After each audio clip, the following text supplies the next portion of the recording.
Hello, మేము ఆటకాల పాటల నుంచి మాట్లాడుతున్నామండి. మీరు ఏం చేస్తుంటారు? నేనా అండి, జన్మభూమి కార్యక్రమంలో మొక్కలు నడుస్తుంటాను, శ్రమదానం కింద అవే మొక్కలు పీకిస్తుంటాను. అయ్యో, అది కాదండి, మేము అడిగేది వేరు, మీరు చెప్పేది వేరు. మీరు కొంచెం టీవీ వాల్యూమ్ తగ్గిస్తారా? ఏది తగ్గించే ప్రసక్తి లేదు, అన్నీ పెంచుకుంటూ పోతున్నాం. ఈ రోజు మీరు చూసినట్టయితే మన దేశం చాలా వెనకబడిపోయింది, కాబట్టి అన్నీ పెంచుకుంటూ ముందుకు పోతున్నాం. కాబట్టి మీరు అర్థం చేసుకోండి. అయ్యో, అది కాదండి, మీకు అర్థం కావట్లేదు. మేము ఆటకాల పాటల నుంచి మాట్లాడుతున్నాం. ఒకసారి మీరు వెనక్కి తిరిగి చూసినట్టయితే టీవీలో స్క్రోలింగ్ లో సినిమా పేర్లు వెళ్తాయండి. అందులో ఏదైనా ఒకటి పట్టుకున్నట్టయితే ఆటగాని పాటగాని వేస్తాం. అస్సలు తిరిగి చూడండి, ఎందుకంటే మొన్న మధ్య వెనక్కి తిరిగి చూశాను, ముందు వచ్చి వైఎస్ గారు కూర్చున్నారు. 5 సంవత్సరాల దాకా ఎవరంటున్నారు, ఏం చేయాలో అర్థం కాకుండా ఉంది. మళ్ళీ మీరు చూడమంటున్నారు. పూర్తిగా తిరిగితే ఈ ప్లాస్టిక్ చైర్ కూడా ఉంచేట్లు లేరు. అయ్యో, అది కాదండి, మీకు అర్థం కావట్లేదు. చెప్పండి, ఒక పాట పాడండి. పాటలు పాడే పరిస్థితి అన్నది. సరే, ఒక పద్యం పాడండి. ఇంతగా అడుగుతున్నారు కాబట్టి పాడతాను. ఉప్పు కప్పు రంబు నొక్కే నొక్క పోలికనుండును, చూడ చూడ రుచుల జాడవేరు, పురుషులందు పుణ్య పురుషులు ఈ బాబొక్కడు వేరేయా, విశ్వదాభిరామ విశ్వదాభిరామ ఎన్టీఆర్ నా మామ. ఇదే కార్యక్రమంలో వైఎస్ రాజశేఖర రెడ్డి గారు మాట్లాడితే ఎలా ఉంటుంది? హలో హలో హలో చెప్పండి అమ్మా. హలో చెప్పు తల్లి. హలో అధ్యక్ష. ఇప్పుడు అర్థమైందండి, మీరేనని. సార్ నమస్కారం సార్. మీరంటే చాలా ఇష్టం అండి నాకు. చాలా కార్యక్రమాలు చేస్తుంటారండి, ఎండనక వాడనక చాలా కష్టపడుతుంటారు. మీరంటే చాలా అభిమానం అండి. సార్, మేము ఆటకాల పాట గురించి మాట్లాడుతున్నాం. మీరు ఏం చేస్తున్నారండి? నేనా తల్లి, పాదయాత్రలు చేస్తున్నానమ్మా. పాదయాత్రలు చేసి అలసిపోయారు అనుకోండి, అప్పుడు ఏం చేస్తారు? వెంటనే బస్ ఎక్కి బస్ యాత్రలు చేస్తాను తల్లి. నీకేమైనా అభ్యంతరమా చెప్పమ్మా. అయ్యో, అదేం లేదండి, మేము ఆట కావాలా పాట కావాల నుంచి మాట్లాడుతున్నాం. మీకు ఆట కావాలా పాట కావాలా? చూడు తల్లి, నాకు ఇప్పుడు సీఎం పదవి వచ్చేసింది కాబట్టి నేను ఆడిందే ఆట, పాడిందే పాట. నాకెందుకు నీ ఆట పాట? సో ఇలా చెప్పుకోవచ్చండి. ఇంకా ఈ కార్యక్రమం పూర్తి అయిపోయింది. కాకపోతే నాకు అభిమాన మినిస్టర్ గారు ఎం సత్యనారాయణ గారు, ఆయనది ఒక్క మాట చెప్పేసి ముగించుకుంటానండి, ఎందుకంటే కార్యక్రమం లేట్ అయిపోతుంది కాబట్టి. ఎం సత్యనారాయణ గారు మాట్లాడితే ఎలా ఉంటుంది ఇదే కార్యక్రమంలో?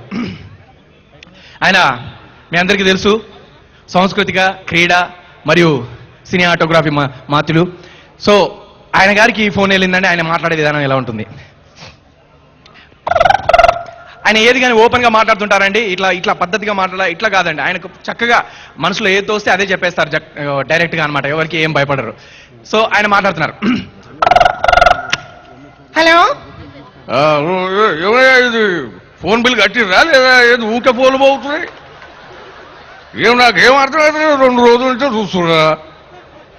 ఫోన్ బిల్ కట్టరా కట్టరు, ఏం చేయాలో అర్థం కాదు. మొన్న కాదా ఇచ్చిన 5,000 రూపాయలు ఇచ్చిన, నేను నా చేతులతో నేను సంతకం పెట్టి ఇచ్చిన.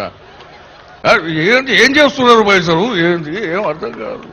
అంత ఉత్త మాటలు ఏం మాట్లాడుతారో అర్థం కాదు. హలో చెప్పు, ఏందమ్మా? హలో, మేము ఆటకాల అంటే ఎవరు లేరమ్మా, ఎవరు లేరు.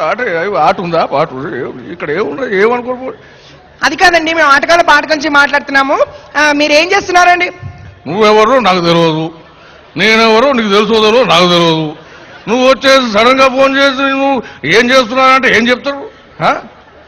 అన్ని చెప్తారా? మీరు చేసే పర్సనల్ ముచ్చట్లు కూడా చెప్తారా? ఇప్పుడే బాత్రూమ్ పోయొచ్చు, అది కూడా చెప్పమాట చెప్పు. ఇక ఆ ముచ్చట్లు కూడా చెప్పుకుంటారా? అమ్మ ఏం మాట్లాడుతున్నారు మీరు? నాకు అర్థం కాదు. అయ్యో, అది కాదండి, మీకు అర్థం కావట్లేదు. మేము ఆట కావాలా పాట కావాల నుంచి మాట్లాడుతున్నాము. మీకు ఆట కావాలా పాట కావాలా? నీ ఆట రాకెందుకమ్మా, నీ పాట రాకెందుకు? నీకు విషయం తెలియదనుకుంటా. ఆట మినిస్టర్ని నేనే, పాటలకు మినిస్టర్ని నేనే, సినిమాలకు మినిస్టర్ని నేనే, అన్నిటికీ మినిస్టర్ నేనే. ఇప్పుడు మరి నీ ఆట నా పాట నాకెందుకు చెప్పు? నీకేమైనా కావాల్సో చెప్పు, నేనే సానియా మిర్జానో చిరంజీవినో పంపిస్తే మేము ఇస్తాం. అలా ఆటోగ్రాఫ్లు కావాలని తీసుకో. ఇక అనవసరంగా ఫోన్ చేసి మరి మీకు ఏం చేస్తున్నారు, మీరు ఏం కూర్చున్నారా నిలుస్తున్నారా అంటే అంత ముచ్చట్లు మాటలు అయిపోయి. మాకు బొచ్చడు ఫైళ్ళు పడి ఉన్నాయి. ఇప్పుడు కాదు అప్పుడు కాదు, కొన్ని ఏళ్ళ నుంచో నీకు సేవ చేసుకుంటూ వస్తున్నారు ప్రభుత్వానికి. ఏం చెప్పారు? అంత ముచ్చటే. ఇప్పుడు నందు కాబట్టి అందుకోవడానికి పెద్ద పెద్ద వాళ్ళు వచ్చిర్రు, వాళ్ళందరికీ శుభాకాంక్షలు చెప్పాలి. వాళ్ళ వైఎస్ రాజశేఖర గారు వచ్చి కూర్చున్నారు, చాలా మంచి నేత. వాళ్ళందరికీ టైం లేదు, అనవసరంగా బాగుండదు. వస్తా.